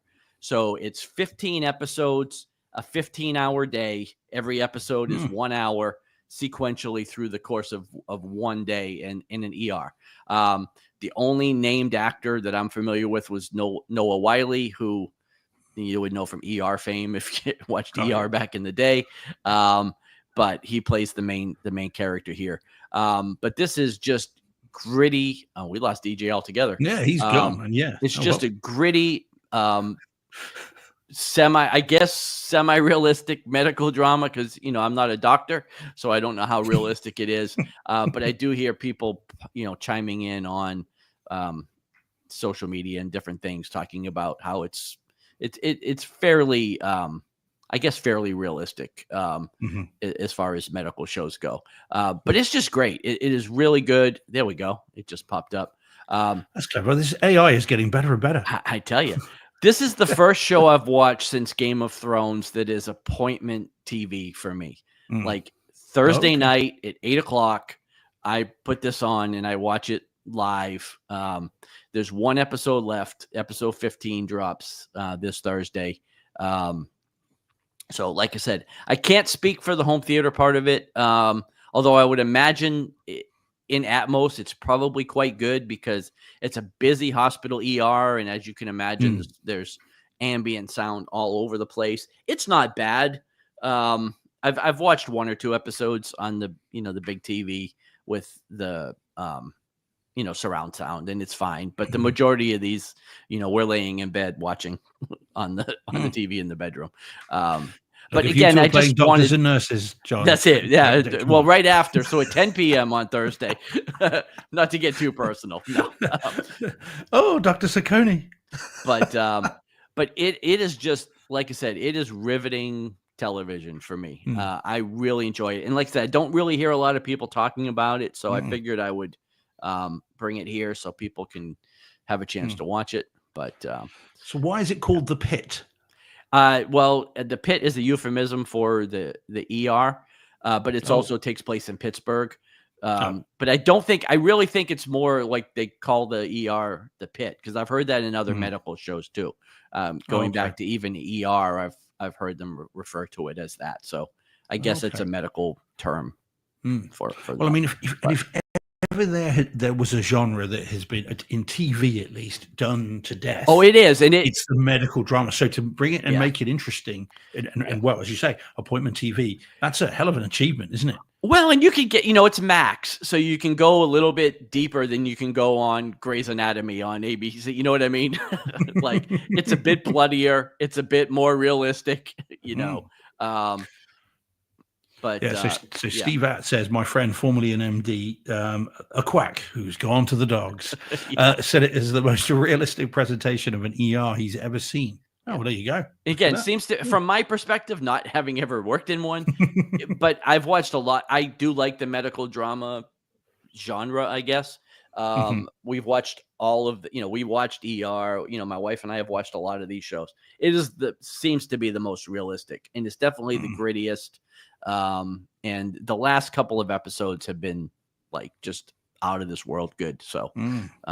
yeah, I really recommend it to anybody. Yeah, nice. So. I'll have to check that. And that's on, what did you It's say? on Max again. Yeah. It's on Max. I think I've seen it over here. I don't know if it's on Prime in the UK. I'm not sure. Pretty sure I've seen it. I think it's on Prime here. I don't know, but I thought I've seen it. Oh, good. Oh, well, that's worth checking out. Yeah, definitely Alrighty. check it out. Yeah. Like I said, it is television, so it's a drama. But I like the format too. Like I like the 24 style format, where it's just like hour by hour of this day. So Yeah. No, okay. I can't see it. I'm just looking now on Prime, but it doesn't look like it is. I could have swore I saw it on something. Maybe, yeah. Oh well. Well, wherever you would normally get House of the Dragon, and I mean, because it's Max. Well, I don't, of course. I wait for the discs. You do, but it is on some. Is it Sky or something? Yeah, yeah, it's on that's Now probably TV and Sky. Yeah, that's probably where it is. Yeah. Oh, nice. Well, we've lost our producer from behind the scenes, so hopefully in a moment he'll come and change the picture. All right. Now, I know there's a movie you've been waiting for me to see. There is. Because you've got your own thoughts on it. Well, and I'm waiting for you to tell me what I thought about it, because you probably know. Oh, man. I want to know what you think about it.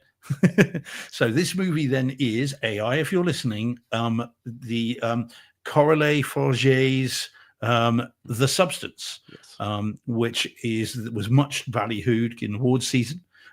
Here we go. I tell you what, we've got someone behind the scenes. Somebody's working. Yeah, man, he's working, but I don't know how we can bring that on to. He's working from under the desk, I guess. Look, what he does on a Tuesday evening is a matter for him.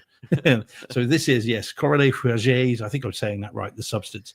Now, much ballyhooed, loads of Oscar buzz and BAFTA awards and Golden Globes. And I finally caught up with it this week. I had access to a screener of it months and months ago. I watched the first 10 minutes, loved it, and thought, no, I'm going to wait for 4K disc. And so finally this week I caught up with it in 4K. Not Dolby Atmos, though, which is rather disappointing. Oh, no. It's only in DTS HD 5.1 master audio upmixed to Neural X, which is a shame.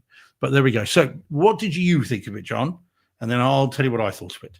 So what's the runtime on this film? Oh, man, 2 hours and 20 minutes. Okay, so I loved about 2 hours and 5 minutes of it. And I'm sure you could fill in the rest. Yes, I thought this was brilliant. Like, I really, really liked it. Body horror, body dysmorphia, all of that stuff. I thought Margaret Qualley and Demi Moore both were fantastic in this. But I really, really like this movie a lot. Now, I watched this. I sailed the 7 seas to watch this movie, I'll say.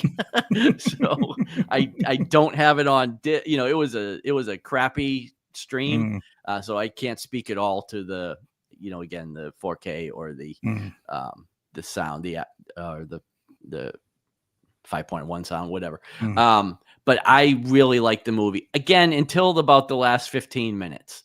And I've kind of gone on record with my problem with a lot of movies like this, that I feel like, and I don't want to spoil it because it's still fairly, I think a lot of people probably still haven't seen it, but there's a big CGI heavy makeup transformation that happens at the end that really kind of throws this whole thing off from me.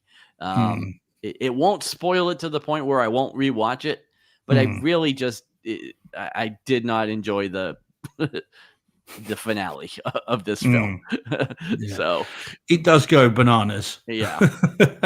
Well, I loved it, and I mean I'm predisposed to like this film because I happen to love Coralie Forget's last film, Revenge, which we might talk about in a minute.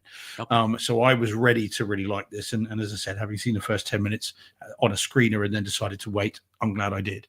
So the story, for anyone that doesn't know, just so we've set the scene, is that this is a Demi Moore plays a character called Elizabeth, who has an exercise show, I suppose what you would say, on network TV. It looks to be, and she is getting older, and in the movie she has just turned 50. In reality, I think she had turned 60, so she's looking pretty good for her age. But in the movie she turns 50 and suddenly finds that the network no longer want her and they want someone younger, and she is then given an opportunity to embrace her younger self, by taking the substance, and much horror ensues, and it is absolutely say body horror, body dysmorphia. The subtext, the themes of this are universal, and it takes aim at the sort of the beauty industry. I would say it's not just TV, it's not just film. I think it's the fashion industry, any industry that prioritizes looks over substance. And it takes aim at all of that, and this idea that every time you change yourself, you are potentially harming yourself, and every time something you make an effort to change who you are, you're killing yourself bit by bit by bit, and that this film plays with that beautifully. It's a hard watch at times. It is gory, it's graphic. You can see from that picture that it is graphic, but it's never less than interesting. And even when it does go to its ultimate denouement, where it goes completely bog, I can say that because it's a French film. Yeah. All right. So when it gets to its denouement, Dom will know what I'm saying. And so when it does tip over and go absolutely bananas, and it does, and I'd been warned that it does. I think Jordan might have mentioned it to me in a DM somewhere, saying it really does go places that no movie has gone before. Right. I was along for the ride because to me that highlights the absurdity of this industry. It just will embrace things over sense and common sense and everything else. So I get why you go, what the but I still thought it was just I was along for the ride by then, so that certainly didn't put me off. And in fact it gave me kind of the thoughts of like the Elephant Man and things like that. That's kind of where I was going with it, where they're all applauding this thing, even though they've got their own kind of revulsions about it. Right. So I know I loved it. I really did enjoy it. It did everything I wanted. So the movie I thought was great and well worth its Oscar buzz. It's a shame Demi Moore didn't win, because she is just I thought really it was brilliant. I thought the writing, I thought all of it was great. Again, until the final act. Ish, it starts a little bit before that even, but that last 20-25 minutes or so does push it, but just a little bit. But it's a very, very bold performance, though, isn't it, from Demi Moore? I mean, she puts it all out there. I mean, literally all out there. And for a woman of a certain age, that's very difficult. Apparently, the director sent the script to Demi Moore, not expecting that she would say yes. Sent it to her, sort of fingers crossed, and then kind of read Demi Moore's book, which talked about her issues that she's had as she's grown older in Hollywood, and how things have been affected by it. And then of course she said yes to it. So I love the film. I really did think it was great, and it was worth waiting for me. So then in terms of the home theater side of it, so as I say, 4K disc, 4K UHD, HDR, it looks fantastic. It's beautifully shot, made for 4K, and especially the wider color gamut. So you get the very white of the bathroom tiles, and I'm sure there is a significance to the color of the tiles. I think that whether it's supposed to evoke surgery, and it might be, because it does look like a surgery. It was very antiseptic. So there might be that's again, it's this cipher for plastic surgery, that kind of thing. Maybe I don't know, but the contrast is beautiful on it. Again, you get the black of the grout and then the white of the tiles. All the costumes seem to be very garish and colourful. I mean, there is the younger version of Demi Moore, played by Margaret Qualley, has one particular music video that will keep everybody entertained, certainly anyone of a male persuasion. And so all that stuff just leaps off the screen and it looks great, and it's beautifully presented in terms of video. The audio is extremely good, It's not. It's a shame it's not Atmos, because I think, and Jordan is saying in the chat that there may be an Atmos remaster at some point. It would be good if there were, because the audio is clearly very important. Be it music, be it the vile Dennis Quaid eating shrimp, albeit which is gruesome. But there's a shot like that in her previous movie, which was evoking that. And also I think when the various icky stuff is going on, I think that would be even better with a proper object-based mix. But watching it in Neural X, it was still very, very good. I think this film's a real winner. It does need to be seen by everyone and his cat, because it does have really important themes of again, what the industry, whether it be fashion, TV, or any other industry which places emphasis on your looks. It does hold a mirror up to that and say, really, is this what we are aiming for? So yeah, I thought it was great. But like I say, John, I definitely take your point in the end. I'll bet you're not alone with that. There'll be a lot of people that were like, oh, it just disappeared up its own backside at the very end. Yeah. And I get that, but I was so along for the absurdity of it by then. It was like nothing is going to put me off this. Right. So yeah, so I thought it was really good. So there we go. Now, I don't know if AI or a producer is listening. But what we perhaps could do, if we want to, because into the next one, is move on to Revenge, which is the previous movie from this director. Let us see if this magically happens. If not, don't worry. It looks like it will. So cool. Yeah, man, this is so cool. Who needs Deej? Well, we've got some sort of AI nebulous producer in the producer that can just do all this. Is he doing this from upstairs on his phone or what? Yeah, man. If the AI Deej is listening, it's at the bottom next to the studio pick. There it is. There we go. Okay, so having watched Substance and really enjoyed it, I thought I have to go back to the movie that was the director's previous film to this, which is called Revenge from 2017. And as I say it, there it appears. Now, this is only, I'm sorry to say, on 1080p Blu-ray and DTS HD Master Audio 5.1 upmixed to Neural X. Now, John, have you seen this yet? Trying to think. I don't know. Oh man, I don't think I have, but it kind of looks familiar. So, well, I think I've reviewed it on the show before. Oh, well, maybe that's why. All right, maybe that's why it looks familiar. Now, I don't think so. But you've got to look this up, John. You've got to find this somewhere. However you find it, however you seek this out, you must see this film, because again, it's a fantastic movie from 2017 that I have seen last time you talked about it. But yeah, man, 8 or 9 times I've seen this, if not more. Okay, yeah, this film is fantastic. So this movie, then, as I said, the previous movie from Kaleidescape, I think I'm saying that right. I think I say it differently every time.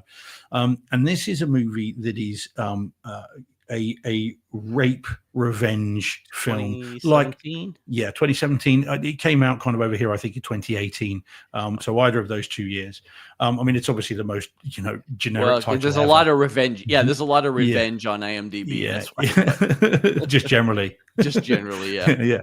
So, but this is just, you might find it easier by looking at, say, Kaleidescape's thing. Yeah, I won't pretend to try to spell that though, but. Yeah, but if you go to the Substance and then click on the director, and then it'll take you back. I found it. Filmography. Good man. Where it's on. So this is so a rape revenge movie, a bit like I Spit on Your Grave, Last House on the Left, movies like that, and it deals with the story is that we have Jen, who is the lady in the picture there. Both of those pictures are her, so you can probably see things don't go too well for her. Right. And it's a French movie. She is an American who is she's a mistress who accompanies her boyfriend Richard to a sort of hunting weekend in the north of Africa. So seems to be Tangiers, Algeria, Morocco. So of course, where a lot of French people settled and was colonized, so they still speak French there. So she goes with him on this hunting weekend, and then his 2 friends turn up, and wouldn't you know it, her boyfriend goes out and leaves 2 friends alone with Jen, and unfortunately, horror ensues. So far, so normal. But then what happens is she is left for dead, but she ain't dead. And what happens then is a rip-roaring rampage of revenge, which then comes with it. And it is awesome. absolutely awesome. It is bloody and gory as hell. None of it is terribly realistic, as you'll see from kind of how she is left for dead. But that's not the point. It's got elements of fantasy to it in terms of she becomes this force of nature, this thing. And it's gory, it's bloody, it's violent. There is nudity all over the place, mainly of men, it has to be said. Oh. But there's nudity around. Yeah, so don't. Yeah, careful what you wish for. Still fine. yeah. And it's absolutely fantastic. This film is awesome. And I mean, Carl Ellsworth. If and when you're listening to this, I should have referred you to this previously. Obviously, he wrote Last House on the Left, or the remake. I wonder if he's seen this. I think he'd get a real kick out of this. It's an awesome movie, and honestly, John, put it to the top of your list. You'll be glad you did. Yeah, it's got some. I'm going to look for it. Got a French subtitles. It's a bit of French in it, but it's mainly in English. Okay. But it's just so well done and just so riveting. And the bad guys get their comeuppance in a very cool way. This movie needs to be seen by every single person. If you haven't seen it, do yourself a favor, find it if you can, and give it another go, because it's just bananas. Yeah, so good. Awesome. So that's Revenge, AI. Revenge. Okay. Yeah. So Right. DJ won't be back. So okay. We've only got a few minutes, so we can finish. Yeah. Do you want to do another one? Have you got one then? Yeah. So I can just do my last one. It's another series. DJ will get the picture up here in a minute. This is for the Bondsman, which is on Amazon Prime. So this dropped, I think, Friday. I mean, it was brand new on Friday. This stars Kevin Bacon as I don't want to spoil it, but as a bondsman. But I don't want to say a lot more than that, because this, in the first 5 minutes of episode 1, you'll find out what kind of show this is. But if you don't already know, I don't want to spoil it, because it's not what I thought it was going to be. It definitely kind of has a From Dusk Till Dawn type of change, although it happens right away, so it's not like you go through half the movie or half the show before you figure it out. But this is 8 episodes. They're like 30 minutes a piece. My wife and I, we blasted through this between Friday and Saturday, and we were done with it, because again, it's a total of about 4 hours worth of programming, so you can go through it pretty quick.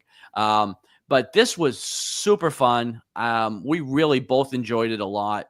Hopefully it does well, because it definitely sets up more seasons and ends on a bit of a cliffhanger. So I really hope that it goes further than this. But like I said, it's really, really fun. A great watch, really easy watch, because like I said, it's 8 30-minute episodes. This is on Prime, so you do get 4K, but it is not in Atmos. It's just 5.1, which, we upmixed. But it was very good. It rivals some of the other, Reacher, some of the other shows that are on Amazon Prime, even in Atmos. This had some pretty good surround sound, pretty good bass. This does have a lot of guns, a lot of explosions, a lot of fires, a lot of stuff like that. And it sounds pretty good for, again, for streaming and for not being Dolby Atmos. But again, I texted this to both of you guys. I think you will both get a kick out of it. Steve, it's kind of right up our alley. Without going too much further into it, it is a Blumhouse production. I'll say that, and I won't spoil anything else. Yeah, okay. But yeah, definitely worth a watch. I think you'll enjoy it. So. Well, Kevin Bacon's a massive horror fan, so he loves anything like that, and I think he gets on very well with Jason Blum. Okay, so they are peas in a pod, those two. Yeah. So now you had my curiosity. Now you've definitely piqued my interest. There you go. That's what I was going for. Yeah, man. No, that's very cool. All right, I look forward to that. Oh, that'll be great. I'm just thinking we have got another couple of minutes. Okay. Because that was quick. Again, I don't. Man. Well, I'll tell you what. Shall we do? Quickly, we'll do the Minecraft movie. Shall we do that? Let's do that, because then that's in theaters and that's a new one, and that's taking the world by storm. Yeah. Very much so. So, okay. So the Minecraft movie in theaters, terrible image, my fault. Best one I could do. Apologies, everyone. All right. But you can see it does say Minecraft movie, so that's all right. I know it's a terrible poster. I tried to find a decent one. That's all I could get. Okay. So taking the world by storm, almost as much as the Kool-Aid movie. But this one, obviously, the Minecraft movie, so we'll have to deal with that. Okay. So, and it's just destroyed all box office records for this time of year. It did fantastic. Yeah, $310 million worldwide. It's pretty damn good for its first weekend. So Why I Hear You Cry is a 50-year-old man going to see a Minecraft movie. Wonder. Well, quite well. I was dragged along by a large group of age-appropriate people who really wanted to see it. So I took them along and experienced it. And I must admit, I went under some sufferance, and I thought, this is going to suck. Yeah. And I'd been up late the night before on call. I had 2 calls at 1:30 in the morning. And by the time I'd sorted all that out, it was about 2:30 in the morning, and I was up again by 6 a.m. So I was exhausted, but still had to go along and see it. So I thought, this will be all right. I'll have a nice nap while this is on. And then the people that are age appropriate can enjoy it, and I'll just have a little sleep and everyone will be happy. I really enjoyed it, and I didn't sleep once. I heard it was pretty good. I heard Minecraft kids love it, especially like if you're a Minecraft player or kid that grew up with that. You're in for a treat. That is what happened. I mean, it was a packed theater. Everyone was having a great time. It was all good. None of the kind of silliness that's been reported online, but a lot of, everyone was getting into it and cheering and whooping and everything else, but in an appropriate way. And I genuinely found myself enjoying it. I know enough about the game, having seen it played, to know kind of what the premise is, but you don't really need to have seen anything to do with the game to watch it. It's a very tried and tested movie, but you've got Jason Momoa in it, playing very much against type. Talk about studio, people setting up themselves. That's very much what he's doing in this. Jack Black is Jack Black, and amusingly says at one point, "I am Steve." So obviously I like him already. And this is all part of the main character in the game is called Steve, so he must be cool. Right. So I mean, so and it rattles along, and doesn't outstay its welcome. It's never boring. It's it skews quite young, but it's very, very good indeed. And I am looking forward to picking this up. I will get the 4K disc of this day one, because I'm sad like that. But I'm very much looking forward to seeing this again in Cinema George, because the effects, I think, have been done by Weta. It was all shot in New Zealand. The whole movie's done down there, and if you know New Zealand like I do, you can tell just by looking at the buildings that it's New Zealand. So it's got some very good effects. Anytime they go into the Minecraft world, all the audio is zipping around, and you can hear all that. And even in the theater where I saw it, which is not was not a great one, it's not bad, but it's not great. Still, you could hear everything moving around the room and in the Atmos speakers and everything else. So I think this will be a great home theater experience when it comes out. I doubt this is going to be one of those Warner's movies where it hits max in like 2 days. Right. I think they're going to let this run and run and run. They should. And happily, coin it in. So yeah, really, really good, great fun. And if you're like me and you're kind of thinking, well, it's probably not for me, if you go with people who are age appropriate, so you don't feel too embarrassed, then you probably will find yourself having a good time, even in spite of yourself. So definitely recommend this. Way much more fun than it should be, or that I expected it to be. And I as long as I think you're in an audience that's having a good time, not an audience that's going to create chaos. I've seen some horrendous things on Twitter. People just going very stupid indeed. And there's some sort of craze now about like making the theaters as messy as you can. People vomiting on the floor and throwing popcorn and everything. I mean, just what on earth?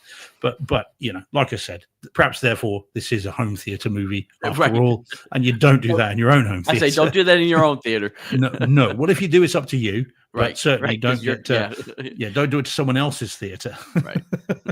This has been a public service announcement from Brightside Home Theatre. Right. So yeah, really, really cool and well worth seeing. So yeah, Awesome. I think that's probably, I think we're bang on time, more or less. Yeah, we are. Yeah, So that'll do for now. We've done our 2 hours. right. We've done our weekly bit. Yeah. I don't and, have DJ's outro memorized, but you know, like I said, do your best. Yeah, that's it. Thanks for listening. Yeah. So yeah, follow us on all the socials. Patreon. Check out our Patreon. Yes, just indeed, $1 a week, and we could all quit working. So, absolutely. So what have they got to do? Go push play. What he said. Yeah. Have a Just good week, for everybody. everybody. Yeah, DJ's fine. He, he got a real bad headache. He's still kind of suffering from that a bit. Oh, I guess he's going to come back and do the close. Maybe, I don't know. But yeah, like I said, thanks for listening. Appreciate it. We will be back next week, and that just should have be a good one. So, yeah, have a thank you. Have a good one, guys. Yeah, all the best. See you next week. Take care.